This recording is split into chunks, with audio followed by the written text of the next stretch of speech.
Bueno, este video explicativo tiene que ver con la explicación de lo que sucede cuando tenemos información donde la precipitación anual, por ejemplo, puede llegar a presentar incongruencias debido a que faltaron datos a nivel diario o incluso a nivel mensual.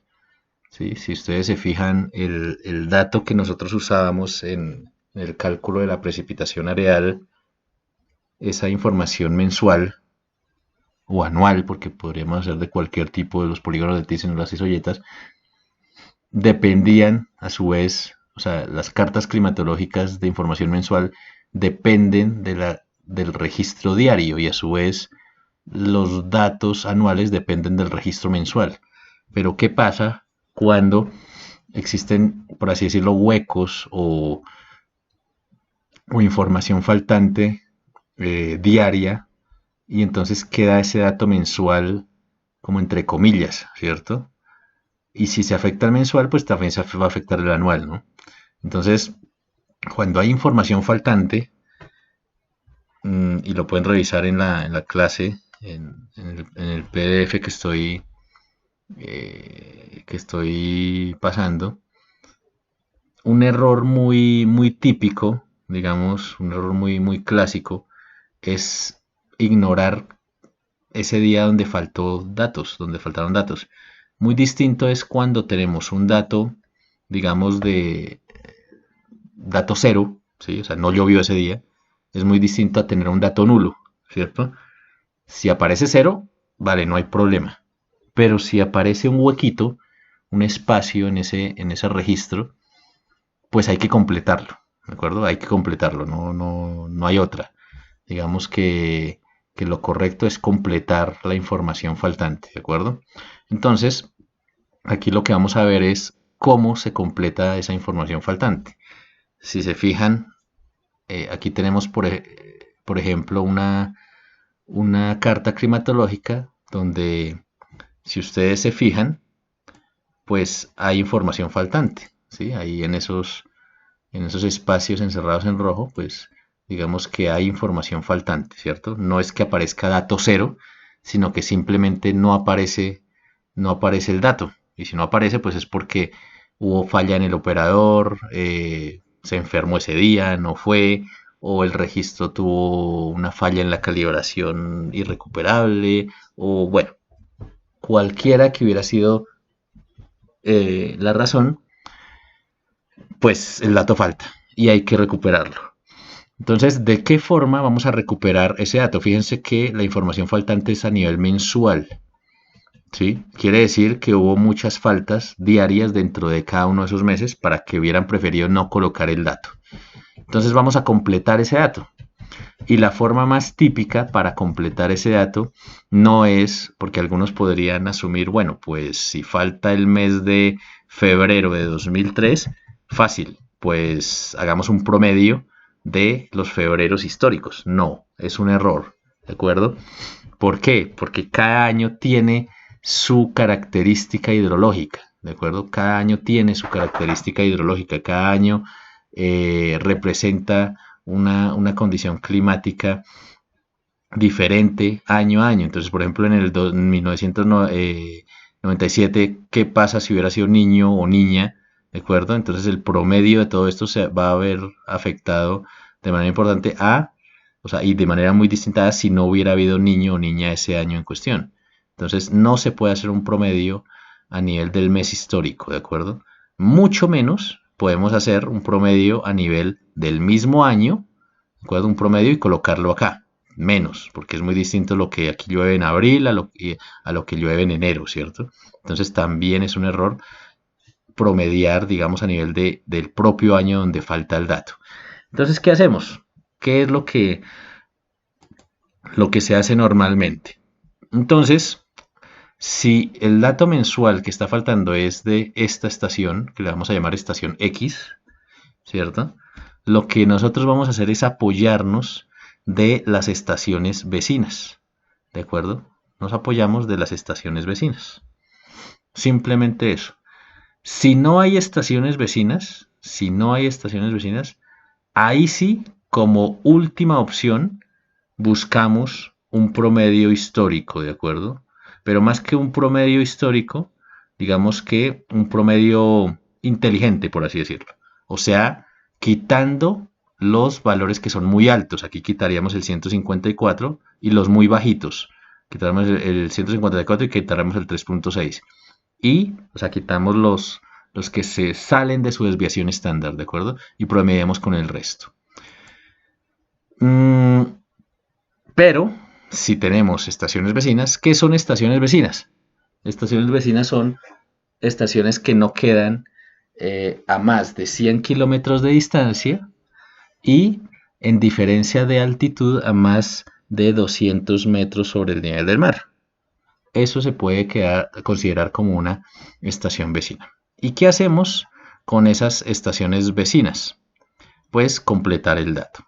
Fíjense lo que les decía en cuanto al impacto anual de esos datos faltantes. Fíjense lo que sería el promedio a nivel multianual, 1361 para esta estación, que se llama Estación El Carmen, sin datos faltantes y con datos faltantes. Fíjense que estamos hablando de una diferencia de más de 60 milímetros de precipitación. 60 milímetros de precipitación puede ser perfectamente lo que llueve en un mes. O sea, estamos hablando de una cantidad bastante considerable de falta, ausencia o exceso de precipitación, ¿de acuerdo? Entonces, para evitar eso, es mejor completar los datos. Entonces, ¿cuál o en qué consiste mejor el procedimiento? Lo primero que vamos a hacer es ubicar la precipitación anual de la estación en estudio, ¿de acuerdo? La precipitación anual de la estación en estudio. Digamos que le vamos a sacar el 90% y el 110%. ¿De acuerdo? Entonces, fíjense lo que dice, de 3 estaciones cercanas y lo uniformemente espaciadas, ¿de acuerdo? Cada una tiene que sacársele entre el 90% y el 110%. A cada una de las estaciones vecinas tenemos que sacar el 90% y el 110%. ¿Y qué hacemos? Supongamos inicialmente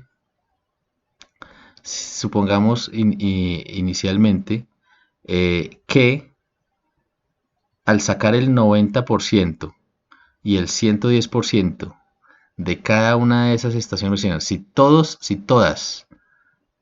digamos que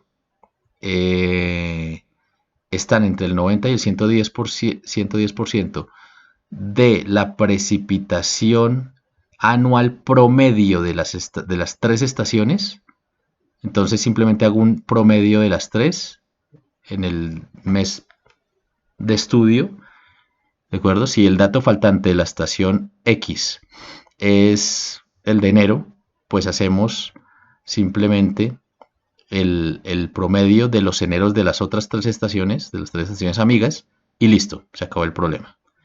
Pero si no se cumple esto, de que la precipitación anual de cada estación en estudio esté entre el 90 y el 110% de la promedio anual de las 3 estaciones, entonces lo que hacemos simplemente es el siguiente procedimiento.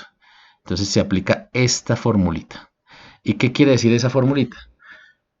Fíjense, el PXA, ¿qué era? Es el promedio anual de las estaciones vecinas. Entonces, ese va aquí en estos numeradores, fíjense. Aquí va el promedio anual de las estaciones vecinas. Y aquí está el dato anual de cada una de las estaciones vecinas. ¿De acuerdo? ¿Y qué es P1, P2 y P3? P1, P2 y P3 no es otra cosa que la precipitación del mes donde falta dato en la estación X. ¿Sí? Entonces, ¿cómo podemos seguir eso a través de un ejemplo? Digamos que sería un poco más sencillo, más fácil. Y es muy fácil, ¿no? Entonces, fíjense lo que dice. La información mensual de precipitación de junio, julio y agosto de 1997 no fue registrada en una estación, ¿sí? No fue registrada en una estación. Vamos a llamarle a la estación X, ¿listo? Vamos a llamarle la estación X. Y dice, en 3 estaciones vecinas, los registros en esos meses fueron los siguientes. Entonces, fíjense, junio, julio, agosto de la estación vecina 1, estación vecina 2 y estación vecina 3, los datos son estos. O sea, esas estaciones sí no tenían problema con esos datos de junio, julio y agosto, ¿de acuerdo? Entonces, ahí están los datos de junio, julio y agosto de las estaciones vecinas. Entonces, acá dice estimar los datos faltantes en la estación mencionada. Entonces, ¿qué se hace? Lo que les decía, ¿no? Acá está el dato de precipitación anual de esas estaciones vecinas. Se saca un promedio de esos datos anuales de las estaciones vecinas, en este caso es 1639, y se verifica que el valor anual de cada una de estas estaciones vecinas, su 90% y su 110%, que están calculados aquí, estén digamos que este rango contemple este valor. O sea, este valor tiene que estar entre 1210 y 1479. ¿Cumple? No. 1639 está entre 1491 y 1823. Sí. 1639 está entre 1842 y 1250. No. Como no cumple la condición en los 3 casos, hacemos la formulita. ¿Y qué quiere decir la formulita? Entonces, acuérdense, en el numerador está este dato, que es el promedio de los anuales, ¿de acuerdo? El promedio de los anuales de las estaciones vecinas. En todos los numeradores, fíjense, está el mismo dato. Y en el denominador está cada uno de estos, los datos anuales de las estaciones vecinas. ¿Y qué está aquí? Pues aquí está el dato mensual de las estaciones vecinas, ¿cierto? En este caso de junio. Para completar, ¿qué dato? Pues el de junio. Entonces, en la estación X, el dato a completar, o sea, el dato de la estación X, donde teníamos que completar, de junio, va a ser 63.8. Y lo mismo hacemos para julio y para agosto. Aquí está todo para julio y todo para agosto. Es simplemente eso, ¿de acuerdo? Entonces, de eso se trata este procedimiento. Entonces, acuérdense, la idea es lograr completar los datos a partir de información no faltante de estaciones vecinas. Es simplemente eso, ¿de acuerdo?